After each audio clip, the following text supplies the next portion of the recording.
Apabila masih ada lagi kegiatan SKP yang dilaksanakan di tanggal 3 Januari, tinggal Bapak Ibu melakukan prosedur yang sama, klik tambah, lalu isi sesuai dengan kegiatan pertama dan kedua yang tadi sudah dicontohkan.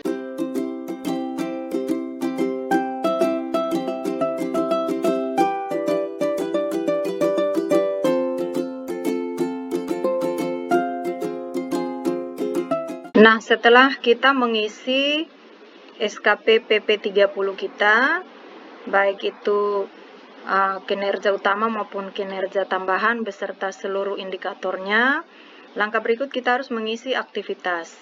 Aktivitas itu ada dua, ada harian SKP 30 dan harian non-SKP. Harian SKP 30 adalah aktivitas-aktivitas yang berkaitan dengan tupoksi kita masing-masing sebagai baik itu sebagai pengawas, baik itu sebagai kepala sekolah maupun sebagai guru dan pegawai tata usaha. Contohnya misalnya sebagai pengawas pembina mungkin di tanggal awal masuk sekolah melakukan pemantauan. Nah, itu menjadi harian SKP karena itu masih menyangkut tupoksi. Kemudian untuk kepala sekolah misalnya di tanggal 3 atau ya di tanggal 3 Januari 2022 misalnya kepala sekolah menyusun menyusun RKAS, menyusun RKJM atau apa itu, maka itu masuk dalam harian SKP. Untuk guru misalnya menyusun program perencanaan atau misalnya membimbing siswa dalam kegiatan ekstrakurikuler, maka itu masuk dalam harian SKP. Sedangkan pegawai tata usaha misalnya membuat surat atau misalnya melayani penerimaan ijazah atau pengambilan ijazah atau menyusun BKU atau buku kas, maka itu masuk dalam harian SKP.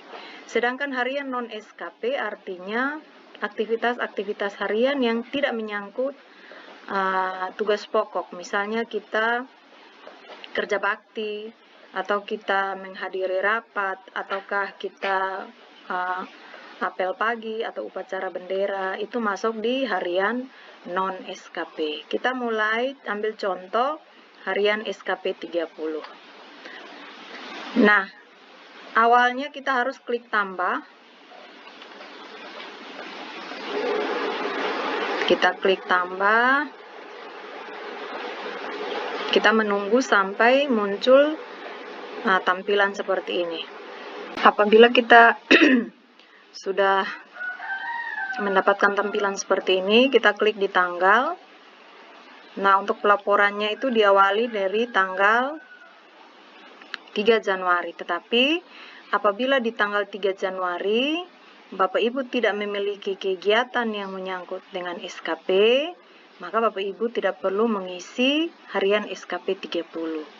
Kalau Bapak Ibu merasa bahwa di tanggal 3 ini saya melakukan kegiatan-kegiatan yang menyangkut tupoksi, maka silahkan diisi untuk tanggal 3. Misalnya, kalau Bapak Ibu guru biasanya di awal masuk pelajaran seperti ini, awal masuk libur seperti ini biasanya tidak langsung diawali dengan pelaksanaan pembelajaran, tetapi biasanya diawali dengan mungkin ada kerja bakti atau mungkin ada pembersihan ruangan, maka itu menjadi bagian dari kegiatan harian non-SKP. Sedangkan Bapak Ibu pegawai bisa mengisinya mulai dari tanggal 3. Mungkin di tanggal 3 ini Bapak Ibu pegawai mendapat tamu, misalnya ada orang tua murid atau siswa yang datang dan Bapak Ibu melayani, baik itu berupa surat menyurat atau mungkin pembayaran uang sekolah atau mungkin pembagian ijazah atau pengambilan ijazah,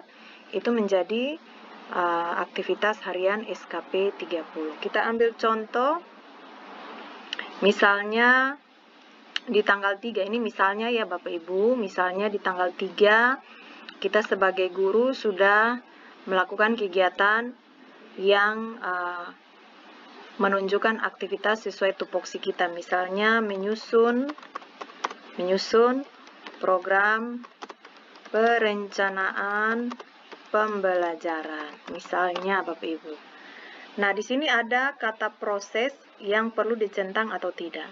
Nah, berdasarkan penjelasan dari BKD, apabila aktivitas SKP itu menyusun atau membuat, maka itu bukan bagian dari proses sehingga tidak perlu dicentang. Tetapi apabila aktivitas SKP kita itu melaksanakan, minta maaf ya, maksudnya apabila kita punya proses atau kita punya aktivitas SKP itu berupa menyusun, maka ini tidak perlu dicentang. Tetapi apabila aktivitas SKP kita itu melaksanakan, maka kita perlu mencentang proses ini. Seperti itu Bapak Ibu.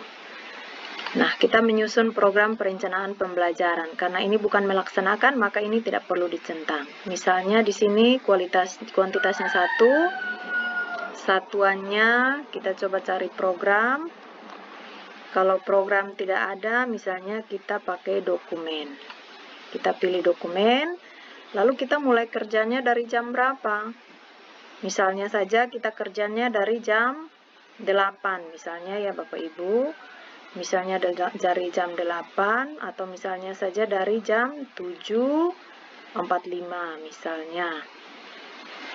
Maka jadi prosesnya tinggal kita klik angka 7, lalu muncul menitnya, kita klik di 45, seperti itu. Lalu misalnya kita selesai di jam, misalnya kita selesai di jam 10, maka kita klik 10 lalu 00. Kemudian di sini kita harus memilih klasifikasi SKP tahunan yang connect dengan aktivitas SKP kita. Nanti di sini sudah muncul, apabila Bapak Ibu sudah mengisi seluruh indikator pada kinerja utama, maka klasifikasi SKP tahunannya ini akan otomatis muncul. Seperti itu. Kita tinggal klik, lalu kita simpan, lalu oke. Nah, di sini aktivitas berhasil ditambah, kita klik oke. Lalu kita mau cari tahu, apakah data kita sudah terisi. Kita lihat di sini bulan, ada April, kita ganti ke Januari. Lalu kita klik cari. Nah, di sini aktivitas kita sudah tersusun atau sudah terdata. Nah, apabila Bapak Ibu mengalami seperti yang saya buat ini, aktivitas SKP yang sama kita buat sebanyak 2 kali, maka tinggal hapus salah satunya yang salah atau yang keliru. Kita klik di tombol atau ikon tong sampah, nanti akan terhapus secara otomatis. Kemudian misalnya di tanggal yang sama, di tanggal 3 Januari kita mengajar misalnya, kita tinggal klik tambah. Kita pilih di tanggal yang sama, tanggal 3, lalu kegiatannya melaksanakan pembelajaran. Lalu kita klik, karena ini melaksanakan, maka kita klik proses. Lalu kuantitasnya, misalnya kita mengajar 2 kelas, kita klik. Kita pilih di sini kegiatan. Atau bisa juga kita pilih rombel, karena ada rombel. Bisa juga 2 rombel atau 2 kegiatan. Sama saja. Kemudian mulainya dari jam berapa? Jamnya tidak boleh tabrakan dengan kegiatan pertama yang sudah kita buat tadi Bapak Ibu. Kalau tadi kita mulai 7.45 sampai jam 10, maka di sini kita mulainya dari jam 10.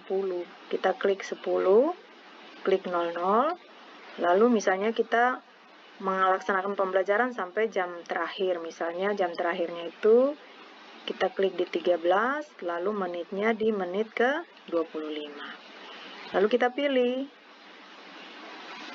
pilih jumlah agenda mengajar guru, karena ini menyangkut pelaksanaan pembelajaran. Lalu kita klik simpan, oke. Nah, seperti itu Bapak Ibu.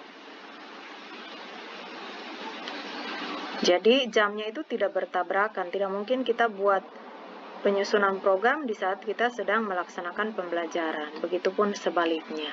Jadi jamnya diatur sedemikian rupa ya Bapak Ibu, seperti itu. Kemudian apabila masih ada lagi kegiatan SKP yang dilaksanakan di tanggal 3 Januari, tinggal Bapak Ibu melakukan prosedur yang sama, klik tambah, lalu isi sesuai dengan kegiatan pertama dan kedua yang tadi sudah dicontohkan, seperti itu. Lalu yang berikut adalah aktivitas harian non-SKP. Kita klik aktivitas harian non-SKP. Lalu kita klik tambah. Nah, akan muncul seperti ini. Tanggalnya juga sama. Apakah di tanggal 3 Januari itu ada kegiatan harian yang non-SKP? Tidak mesti bahwa di tanggal yang sama Bapak Ibu melakukan kegiatan non-SKP dan SKP secara bersamaan. Bisa saja di tanggal 3, karena baru mulai masuk sekolah, kita justru bukan melaksanakan kegiatan SKP, tapi kegiatan non-SKP. Misalnya, aktivitas non-SKP-nya misalnya kerja bakti, pembersihan lingkungan sekolah, seperti itu. Itu di luar SKP. Ya, kuantitasnya misalnya 1 kali kegiatan saja, 1 kegiatan. Jam mulainya misalnya kita kerja bakti dari jam 7.15 sampai dengan jam 9.00. Lalu keterangannya apa? Keterangannya adalah selesai. Karena kegiatan kerja bakti itu diselesaikan di hari itu juga. Lalu kita klik simpan, oke. Seperti itu. Kita cari apakah sudah tersimpan. Kita klik di bagian bulan, Januari, lalu kita klik cari. Nah, sudah ada kegiatan non-SKP kita. Kerja bakti, pembersihan lingkungan sekolah. Mungkin besoknya lagi, di tanggal 4, ada kegiatan lagi yang non-SKP. Kalau tidak ada, tidak usah diisi. Kalau di tanggal 4 justru adalah kegiatan yang berkaitan dengan SKP, maka Bapak Ibu isi yang harian SKP 30. Tapi apabila di tanggal 4, Bapak Ibu masih melakukan kegiatan misalnya mengikuti rapat, maka itu masukkan di harian non-SKP. Kemudian apabila Bapak Ibu masih memiliki kegiatan atau aktivitas non-SKP di tanggal yang sama, maka tinggal klik tambah. Misalnya masih di tanggal 3, atau misalnya mau pindah ke tanggal 4, silahkan dirubah saja tanggalnya. Kalau masih di tanggal 3, kita klik tanggal 3. Tapi kalau Bapak Ibu mau isi untuk tanggal 4, silahkan klik tanggal 4. Lalu aktivitasnya apa, silahkan diketik, kuantitasnya berapa, satuannya apa yang sesuai dengan aktivitasnya, mulai jam berapa, selesai jam berapa, keterangannya, selesai, simpan. Jadi prosedurnya berulang-berulang sampai dengan kegiatan sepanjang selama tanggal 3 Januari sampai tanggal 31 Januari 2022 itu diisi dan dipilah ke mana yang masuk harian SKP 30 dan mana yang masuk harian non-SKP. Demikian yang bisa saya bagikan untuk kita semua. Kiranya tutorial ini bisa membantu. Terima kasih.